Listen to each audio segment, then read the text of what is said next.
Okay, so first of all, what is the meaning of the term fundamental right? So for understanding this, first we have to guess the meaning of the term fundamental. So anybody of you would like to guess the meaning of the term fundamental?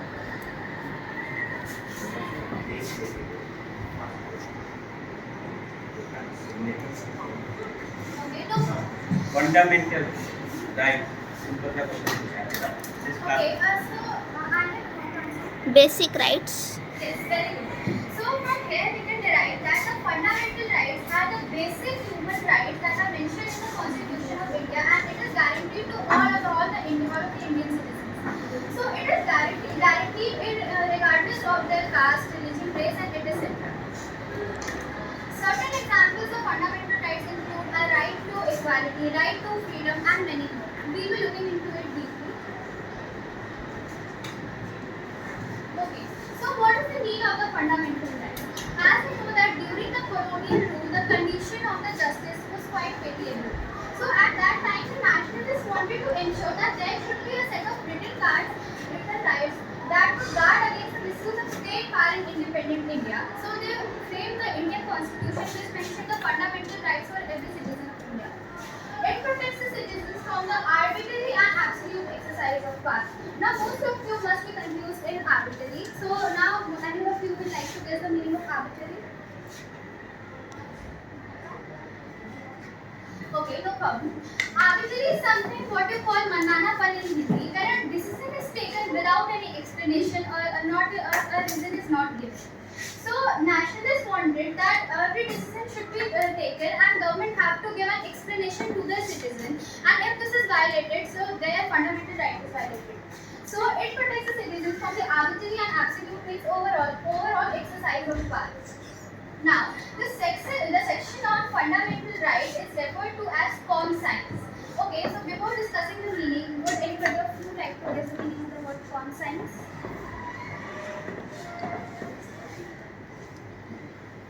Okay, no problem.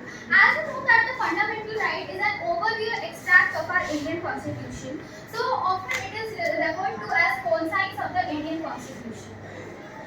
Now, it also guarantees the right of minorities against the majorities. We have often witnessed that minorities are discriminated by the majorities. So there are certain rights that are mentioned in our Constitution for the minorities which guard them against the discrimination which is done by majorities. Now, it guarantees the right of individual against the state as well as the other individual. We know that we have the right against the individual if an individual is violating our rights, so we can approach the court. And if the state is also violating our right, which we call the government in the civics, so if the state is also violating our right, we can approach to the High Court or the Supreme Court. Now, Article 32 is regarded as soul of the Indian Constitution. Now, as we know that the Article 32 is regarded as the soul of the Indian Constitution. So, why is this?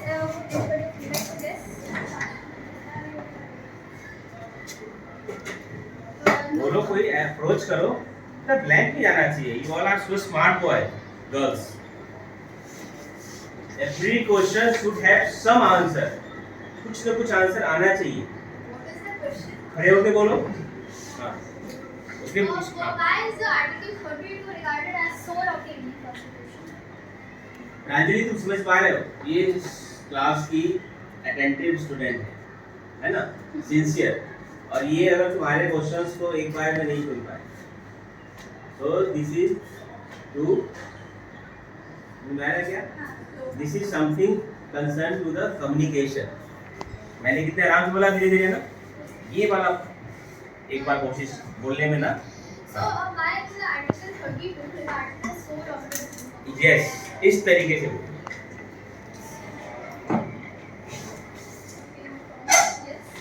I think that is certain fundamental rights. Yes, sir, Article 2, and it contains a fundamental right to constitutional remedy. It means that if a fundamental right is violated, any of the 5 fundamental rights is violated, so we can approach either the High Court or the Supreme Court if a right is violated. No, so why soul of constitution? इतना explain करो नहीं. Yes, sir. Because it is a right to constitutional remedies, which means that the other 5 fundamental rights, if they are violated, so we can approach the High Court this actually provides the importance to those 5 fundamental rights. So that is why it is regarded as the sole of Give the one Indian example. Constitution. Any example, class student? Like for what, sir? Any, suppose you just imagine any fundamental right which already been violated.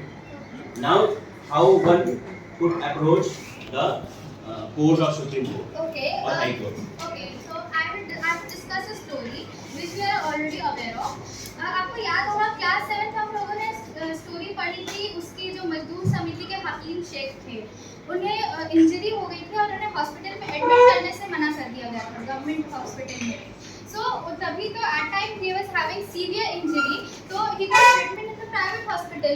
But जब वो ठीक हुए तो उन्होंने पूरे समिति के साथ उन्होंने केस फाइल की जिसके बाद फिर ऑर्डर हुआ कि मतलब पूरा एक गवर्नमेंट के उस पर हुआ कि आपका हेल्थ केयर सेक्टर क्या है कि अगर कोई वो हो रहा है आपने से अगर कोई बीमार है अगर कोई सीवियरली इंजर्ड है तो आपने उसका राइट टू लाइफ में कहीं ना कहीं फेल किया है. क्योंकि अगर वो तो उसका लक था तो उसको प्राइवेट स्कूल में हॉस्पिटल बेड मिल गया अगर नहीं मिलता तो उसका लॉस ऑफ लाइफ भी हो सकता था जो कि राइट टू लाइफ का वायलेशन है. तो अंडर दिस वो कोर्ट के अंदर गए और ऑब्वियसली जजमेंट उनके साइड पे था. तो यहाँ हम बोल सकते हैं कि उनका fundamental right to life protect हुआ. समझ में आ गया सबको? And even फंडामेंटल राइट, एक फंडामेंटल राइट इसने बोला है ना, उस फंडामेंटल राइट को टाइटल देते हैं राइट टू लाइफ. जीवन जीने की हमें अधिकार मिलता है ना. जीवन में अपने आप नहीं जीते, वो भी हमें हमारा संविधान हमें बताता है कि जीवन कैसे जीना है ना. तो वो राइट्स में बहुत सारी चीजें आती है जिसमें से एक बहुत अच्छी बात उसके अंदर आती है right to education is again the part of right to life. Right to education. इसी तरीके से राइट टू लाइफ, जिंदा रहना भी एक अधिकार है.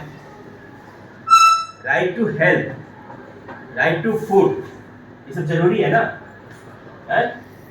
ये एक लाइन का कानून है और इस कानून के दम पे ही गवर्नमेंट कई कई हजार लाख करोड़ रुपए खर्च कर देती है इस एक लाइन को आगे रखते. सरकार का जो फंड होता है उसमें से 2 रुपया भी निकालना बहुत कठिन काम है, जानते हैं ना. पर इसी एक आर्टिकल के कारण जिसमें लिखा है right to life is a fundamental right, तो सरकार ने मनरेगा सुना है ना? नहीं सुना है? तुम सब अर्बन कल्चर के बनते जा रहे हो, गांव से दूर होते जा रहे हो. जड़ से जुड़ने की कोशिश करो. गांव में जो गरीब लोग होते हैं उनके लिए सरकार रोजगार गारंटी योजना चलाती है. साल में 200 दिन उसको काम मिलेगा. काम नहीं भी मिलेगा तो उस 200 दिन के उसको पैसे मिलेंगे. अब इसी में बहुत सारे गांव में काम होते रहते हैं. उस पे हर साल लगभग सरकार के, मुझे डेटा याद नहीं है, तुम लोग चाहे तुम कल ढूंढ के लाना कि इस साल कितना मनरेगा में गवर्नमेंट ने पैसा दिया है, पिछले साल कितना दिया है. तो वो पैसा लगभग कई हजार करोड़ रुपए में होता है. इतने हजार करोड़ रुपए हमारे सरकार के फंड से बाहर निकल गया, गांव के गरीब मजदूरों तक पहुंच गया. इस समझ रहे हैं ना, इस एक लाइन में उतनी ताकत थी कि इतने पैसे को बाहर निकाल सकता. आरबीआई के फंड से, सरकार के फंड से. सरकार के बहुत सारे अकाउंट्स होते हैं, किसी को कंसोलिडेटेड फंड बोलते हैं, किसी को कंटीजेंसी फंड बोलते हैं. सरकार के अकाउंट जैसे हमारे सेविंग अकाउंट होते हैं ना, सरकार के लिए अकाउंट होते हैं गवर्नमेंट, वहां से इतना पैसा निकल रहा है इस एक लाइन से जुड़ा हुआ है. ठीक है. इसी तरीके से राइट टू लाइफ है. अब उसको इलाज नहीं मिला तो मर जाएगा. तभी तो जो जेल में होते हैं उसको भी कोई दिक्कत होती है, फुल सारी सुविधाएं उसको मिलती है. जेल में बेशक है पर जीने का अधिकार उसको वहां पे भी मिलेगा. तो ये वाला काम अगर कोई नहीं कर रहा है तो क्या करेंगे?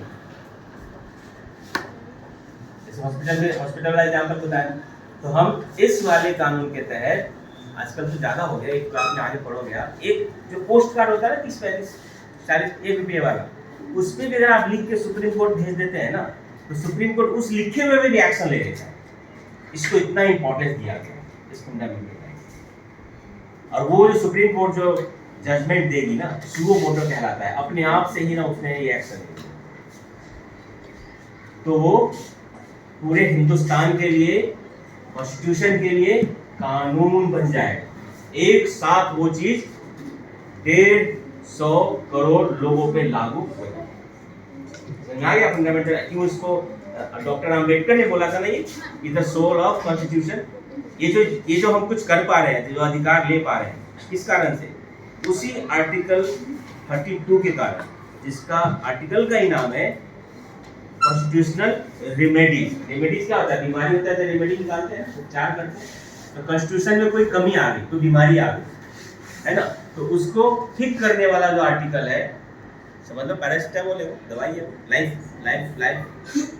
कोई लाइफ मेडिसिन है, वो लास्ट में देते हैं जब कोई चांस नहीं बचता, तो वो है, वो कौन? Article 32।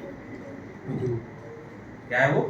Soul of Indian constitution. ये किसने इमेजिन किया था? शायद मेरे ख्याल से डॉक्टर अम्बेडकर ने। अब समझ में आ गया? Yes sir. ठीक है, अगर आपको वो थोड़ा सा उसका पेज खास है, जैसे ठीक कर लीजिए, तो तुम्हें चाहिए कि उस समय ना क्वेश्चन पूछ के, या उसको बोलो कि हाई पर से बता दो, थोड़ा धीरे बता दो, या रिपीट कर दो। ये सब भी आप ऑडियंस का भी बहुत जिम्मेवारी होता है जब कोई वहां से कुछ बोल रहा है। आगे बढ़ो, ठीक है। So now I would like to review this. Okay, so now our constitution has two core objectives. So Dr. B.R. Ambedkar, who was the father of the Indian Constitution, has said about these fundamental rights that their object is twofold. So we will be looking into the objectives. The first objective states that every citizen must be in a place to claim those fundamental rights which are guaranteed to him or her. And the second objective states that these rights must be binding upon each and every authority that has the right to make the laws. Now, for first objective, I would like to give the example कि अगर कोई बच्ची है तो उसको school जाना है, या उसके पापा उसको नहीं जाने दे रहे हैं, लेकिन उसके पास एक right to education, fundamental right है कि वो स्कूल जा सकती है, और उसको फ्री में गवर्नमेंट एजुकेशन प्रोवाइड करेगी, यूनिफॉर्म प्रोवाइड करेगी। तो ऐसा नहीं है, अगर हम अपने फंडामेंटल राइट्स को क्लेम कर रहे हैं तो ये हमारे फर्स्ट ऑब्जेक्टिव के अंदर आते हैं कि हम एक पोजीशन में होने चाहिए जहां हम अपने फंडामेंटल राइट्स को क्लेम कर रहे हैं। And secondly, these rights must be binding upon every authority that has got the power to make laws. So हमारे कंट्री में रूल ऑफ लॉ है, और ये जितने भी फंडामेंटल राइट्स है ये ईच एंड एवरी अथॉरिटी में बाइंड करते हैं, चाहे वो लॉ को मेंटर करते हैं या वो लॉ को बनाते हैं, तो ये सबके ऊपर होते हैं। Now we will be looking into certain fundamental rights deeply.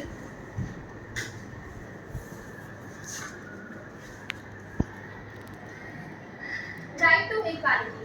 So all of us are already aware by the term right to equality. So I want some of you to explain right to equality. Okay, Naika. Right to equality means that all the citizens of India have to be treated equally. No one should be discriminated on the basis of caste, religion, etc. Okay, very good. So you are right. Repeat करो एक बार answer. Right इधर audience की तरफ। Right to equality means that all the citizens of India have to be treated equally. No one should be discriminated on the basis of religion, caste, etc. Good. So all the citizens are equal before the law. We all are equal before the law, irrespective of our caste, religion, race, and etc. And it also means that all the citizens are equally protected by the law of the country. And it also means that the law is equally applied on each and every citizen.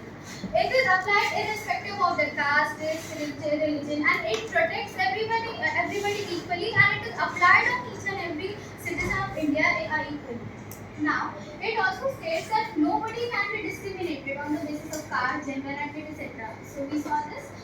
Every person has access to all public places such as playground, hotels, and etc. Now, in our country, nobody can stop anyone from visiting public places such as hotels, playgrounds, etc. Or public washroom also. Nobody can stop anyone from malls, markets, and etc. on the basis of religion, race, and etc. Right against exploitation. So again, anybody of you would like to say something?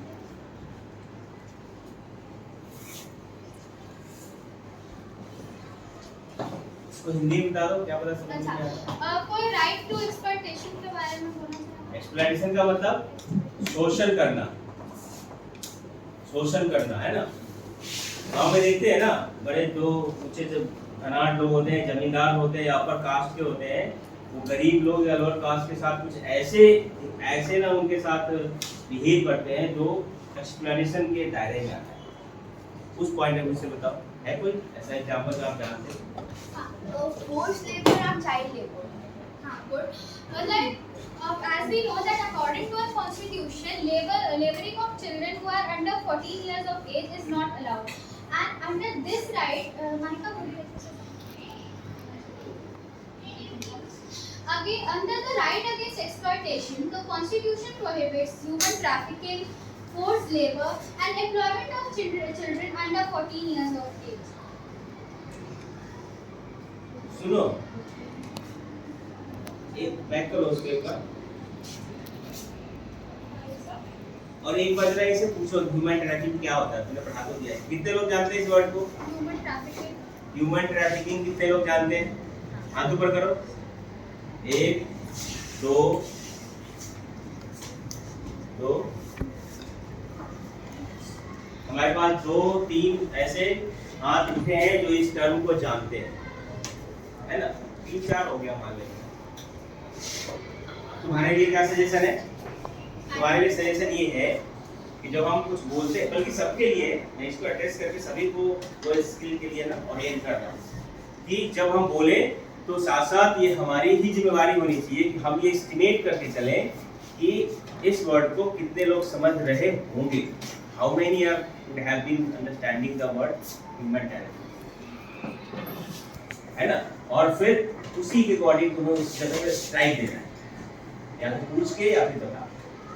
नहीं पता चला ना 4 लोग जानते हैं, तो अपने आप आपको ना सोचने लगोगे तो पता चल जाएगा कौन से वर्ड हैं जो कितने लोग जानते हो, तो उसको एड्रेस करना है. This is again the part of communication, है ना? अब बता दो.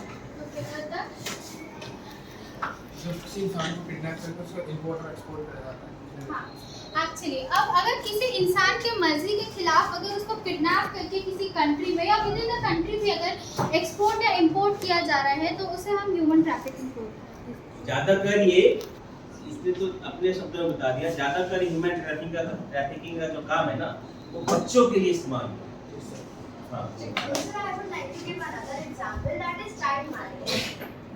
Child marriage Also, not sort of human trafficking, but another example of right of exploitation. हाँ, राइट टू एक्सप्लॉइटेशन या right to life. Right to life का भी part है. राइट टू लाइफ का मतलब है you have to lead life with the dignity. एक छोटे से उम्र में लड़की का शादी होने के बाद उसका डिग्निटी कहाँ से है? फिजिकली, इमोशनली, कहीं से भी से. तो ये बहुत अच्छा एग्जांपल है.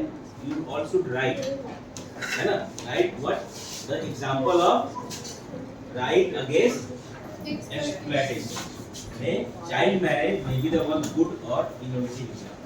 सबकी कॉपी किताबें खुली नहीं दिखी है भाई, ये अच्छी बात नहीं है, ये हर चीज करना पड़ता है. तो क्या था वो छोटे बच्चों को लोग पैसे देके किडनैप करके या खरीद कर और उसको ना एब्यूज करने के लिए XYZ जगह पे बेचा जाता है. लड़कियों के साथ भी ऐसा होता है और बॉयज के साथ भी ऐसा, है ना? इसलिए जब कोई बच्चा कहीं गुम हो जाता है ना तो हम स्कूल टीचर या प्रिंसिपल सबसे पहले इसी बात से डर जाते हैं कहीं वो ह्यूमन ट्रैफिकिंग का शिकार ना हो जाए. अगर यही कहीं खोया होगा तो तुम ढूंढ ही लेंगे, तो कुछ चिंता ही नहीं है. पर जिस वजह से हम लोग डर जाते हैं या माँ बाप डर जाते हैं वो यही रीजन होता है. अगर गलत हाथ में चला गया तो वो फिर एक तरीके से उसको कैद कर लिया और कैद करके वो कंसर्न के साथ ना डील करके दे दिया. आजकल तो वो भी करते हैं, आम निकाल लेते हैं, किडनी निकाल, सब उसी का पार्ट है.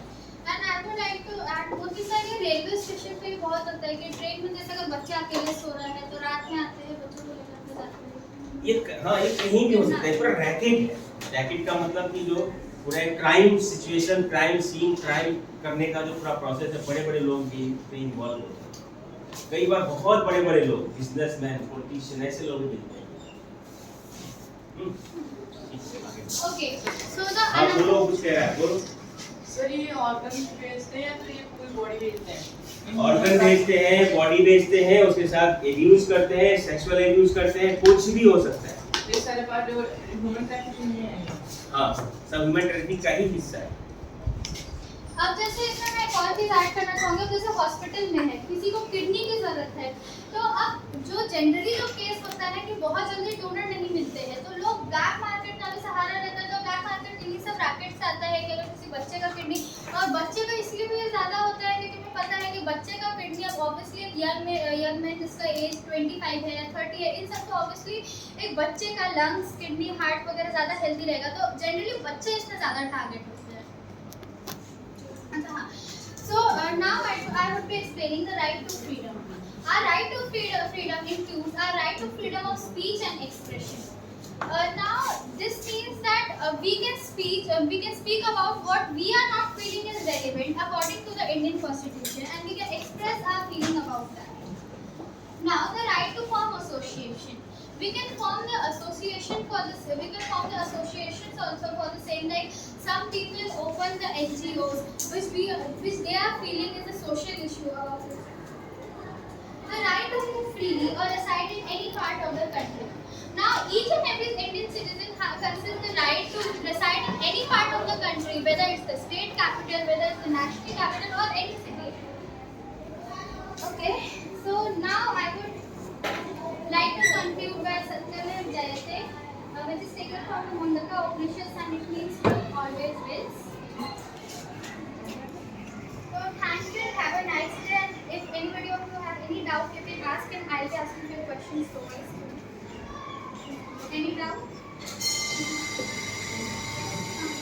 With the use of Satyamev. Yeah? With the use of Satyamev.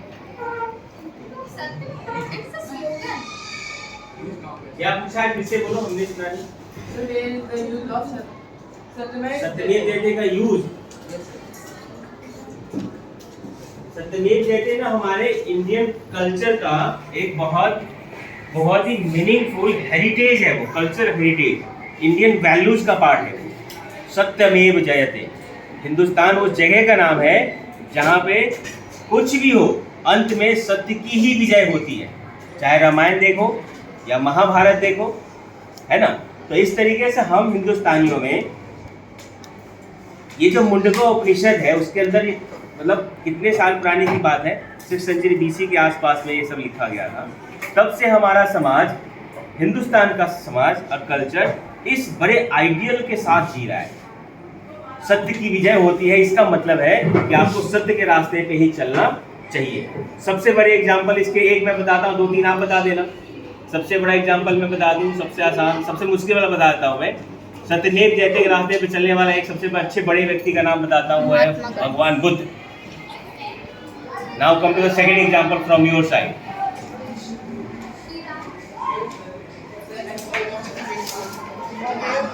Person का नाम बताओ, पर्सन का, व्यक्ति का नाम बताओ। जैसे मैंने व्यक्ति का नाम बताओ, जैसे मैंने बताया। हाँ बोलो। महात्मा गांधी। महात्मा गांधी, आई बात समझ। हाँ, Swami Vivekananda, yes. Doctor Bhimrao Ambedkar, correct. समझ में आ गया सत्यमेव जयते का मतलब कि जो आज से 2500 साल पहले हमारे समाज और कल्चर में जो बात एक आई, विचार बन के, और वो हमें कितनी दूर तक हमारा साथ दे रहा है, और आज भी साथ दे रहा है। आज ये सत्यमेव जयते साथ दे रहा है, ये कहाँ से दे रहा है?